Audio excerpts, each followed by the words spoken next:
Hello and welcome to another video from oorail. This video is the second part in our model railway layout challenge series.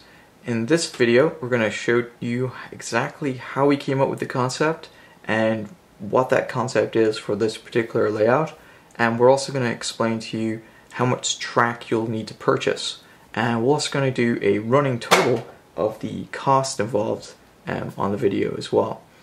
So what we're going to do first is just explain to you what the concept is. So we spent hours and hours and hours looking through thousands of real railway photos. Now, oorail itself has a large collection of a couple of thousand 60s, 70s, 80s British rail photos, and then we also used Flickr and other sources such as some of these railway photography books and so on. And so we kind of just looked around, tried to find something that kind of caught our eye that would work in this transition section. So what we have here is this section that's about 10 foot long that joins the original first phase of the layout with the new second phase of the layout, which, as you can see there, is quite extensive. Remember, this is only a third of what we're planning to add to it, so this final section will be quite a large loop. And what we wanted to be able to do is transition not only locos from one side of the layout to the other, but we also wanted to have it help transition the scenery. So a lot of the original layout is planned to be a more urban kind of area, so we wanted to sort of come up with something that would allow us to kind of transition out of that urban area into a more kind of mainline section, maybe with some kind of more rolling hills and so on. So what we decided to do was just look at as many photos as we possibly could until we found something that kind of popped. And what we found was on Flickr there was a number of photos. They all belonged to one guy who took photos in the 1960s just on a street called Shelby Street in Hull. And what caught my eye with this particular set of photos, it was of a K3 steam locomotive, and it was just the setting and the kind of way the setting made the locomotive look spectacular. And just looking at it, I knew that this was the perfect kind of setting to model. So if you go, I'll put a link on the bottom of the YouTube video here so that you can go check it out, the photos that I'm talking about. But basically what the kind of element from Shelby Road that I want to take was what was captured in these photos. And that was that you had these houses that were basically almost on top of the railway itself. So you had two lines that were going through this kind of suburban area, and then you had these houses that were just right on top of the railway. So what we're going to do is we're going to use a set of points. So down here at the end, that's a set of pico right hand small or medium points. So that's the first set of points you'll need to purchase. And then what that does is that's going to split the incoming line into two. So that line that the HST is sitting on is actually our third rail line that goes back to our terminus station. So what we're going to do is just split that line into two to give us some more depth in the layout. And basically what we're kind of doing is creating a very long passing loop, so it allows us to put something like the HST in there if we need to. So if I pan back here just a little bit, roughly where that end of that Bristol bus is sitting, up against the wall, we're going to have a set of scale scenes low relief houses, and I believe the product code is TO. Actually, no, it's not. Actually, don't know. I think it's TO008, and these are about 75 millimeters in depth with the back garden, and that basically will give us enough room to put the low relief houses in there And we're going to basically have a stretch of about not quite 4 feet, probably 3.5 feet of those low relief houses. So they'll start roughly there and they'll stop just before the level crossing here. And then on the other side of the tracks, you can see there we've actually printed out the foundations, and we're going to have the scale scenes small terraced houses. Now the small terrace houses I think are TO22, I think is our product code.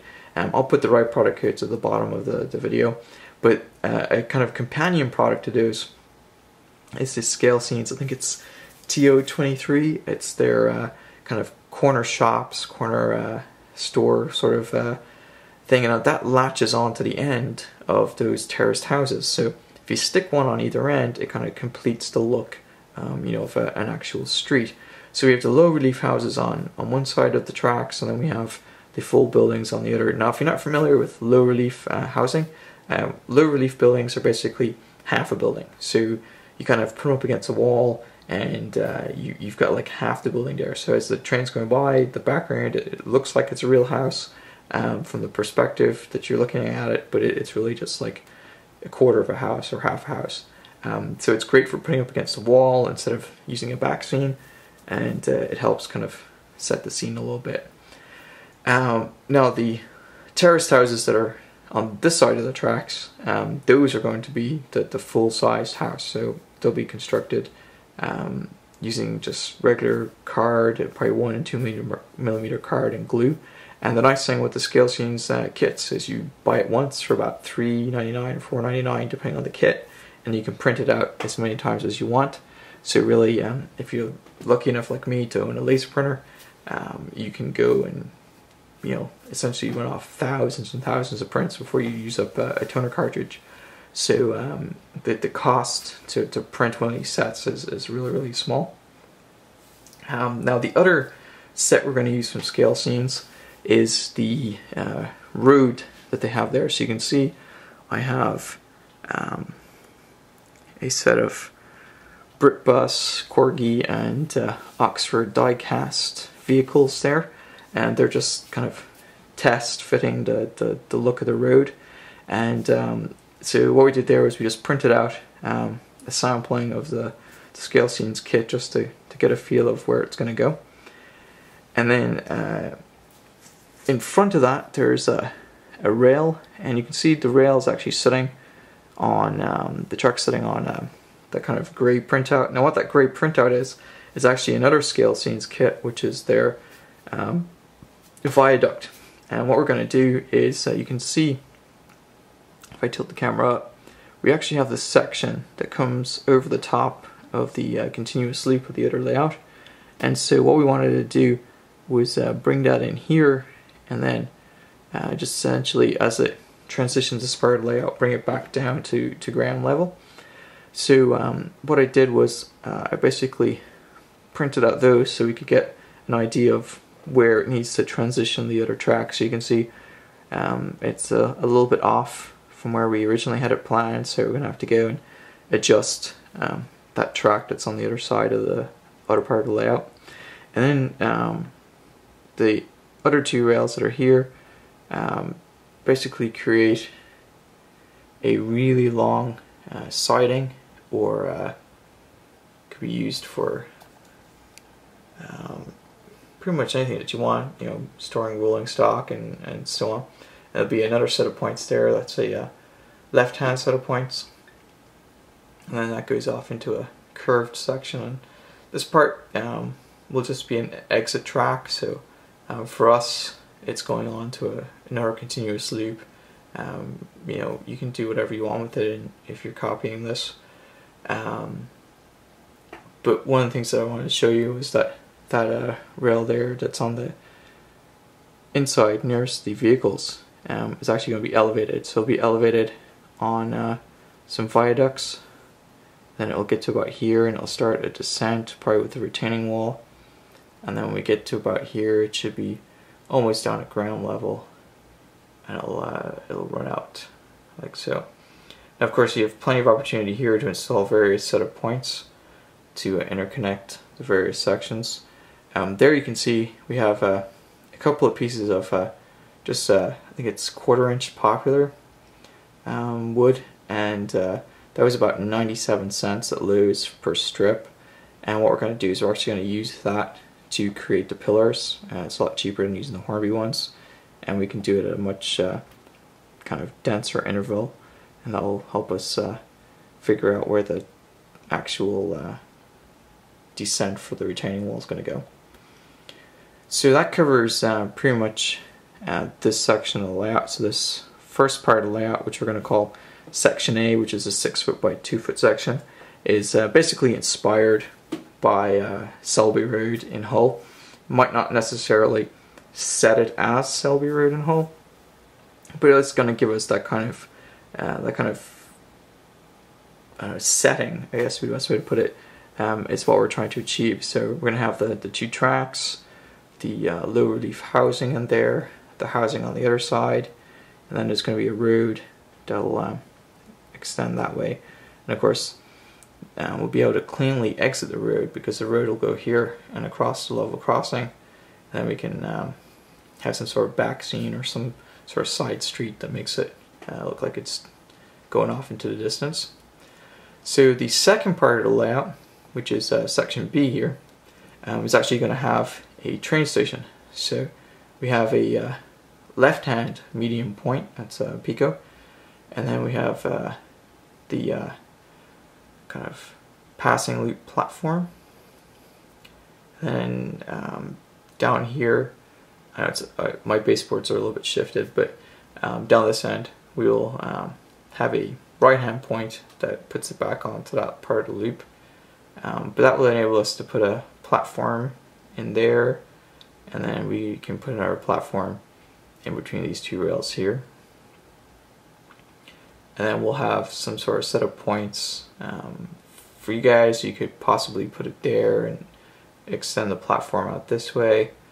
For us, since we're bringing in locos from the other side as well, we're actually going to use a 3-way Pico set of points there, and that's going to allow us to split into the 2 rails on this end, as well as the extra siding for the terminus platform here.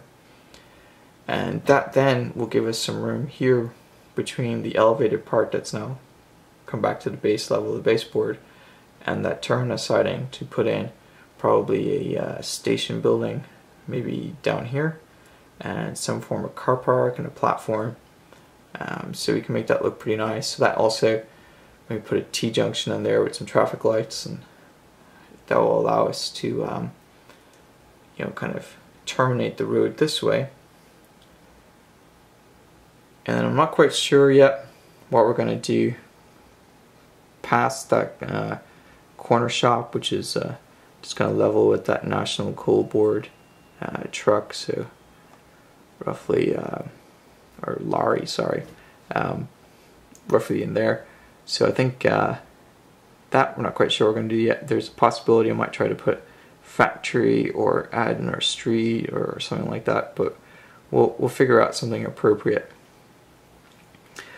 Okay, so now that we've kind of discussed the planning stage, we'll just give you a quick rundown on what we did to make sure that the idea actually fit.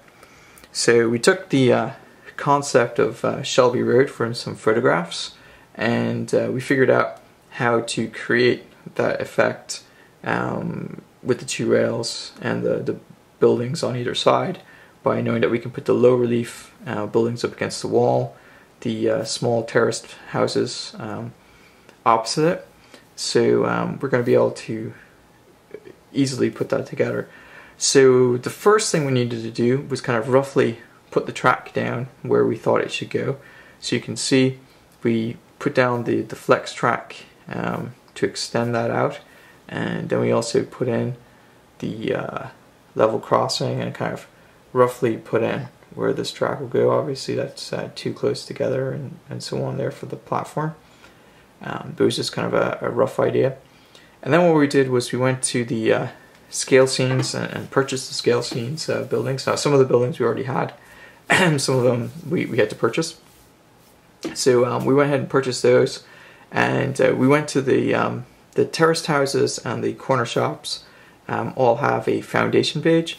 So what we did was we printed out the foundation page a few times, cut it out, and just basically put it down on the layout where we thought it would go, so that we could figure out exactly what the spacing was. And so that allowed us to adjust the track to see where it would fit. And then we were able to print out the road and do the same thing with the road, put the vehicles on the road to see how it looked. And then obviously that allowed us to figure out where how much space we had in the front to put the viaduct and the other two sidings in there. So you can see we sort of had to adjust it a little bit. And what you can see too is down the far end here, I determined that we had enough space that we could probably put a small engine shed. So we were probably going to put an engine shed, maybe for this length of flex track in there. And that'll give us a nice looking engine shed, and obviously the viaduct will provide a good transition between the road and the track there. So you can see that's what we did there. So in the second phase of our planning here, we're going to go and figure out exactly how long the platforms need to be, and we'll probably put the track in its permanent position, and then go ahead and print out the platforms and start to put the platforms in place. Once the platforms in place, we can look at building the station building and the car park, and start to work on that a little bit. And at the same time, we can start figuring out where we need to put the pillars and the viaduct and so on for this part. Now obviously we have a little bit of extra work because we have to transition it in from the other side, but all in all it should be relatively straightforward. So that's it for this second part. I thought we'd at least explain to you what we're doing in this section and why, and we hope you find this useful. So in our next video, we'll probably start to secure the track and start to maybe build some of the buildings, or at least test build some of the buildings at least, so that they fit. So we'll probably build the corner building in the house, and like I said, we'll start to figure out where the platforms need to go, as well as the low relief housing. So one thing to keep in mind is it is extremely time consuming to build these scale scenes kits. Now once you get the hang of it, you can build them maybe in an hour or so, but even then it gets a little tedious, especially if you have to build a lot of them. So it's something that you can do for a while, and then you really need to stop for a bit and do something else. So we're going to go and transition back and forth between building the buildings and doing the track work, and it will take a little bit of a while, but we hope to make some good progress. And like we promised, we're going to do this on a regular basis over the next couple of weeks, so that you can see the progress that we make. So if you did get a train set for Christmas and you're watching this video, this is a good alternative. I know I like the train set with the continuous loop, but if you don't have the space, this is a way to keep your layout up and running year-round, so that you can keep working on your hobby. So we'll hopefully have another video out in a few days, and until then, hope you enjoy this video. Until next time.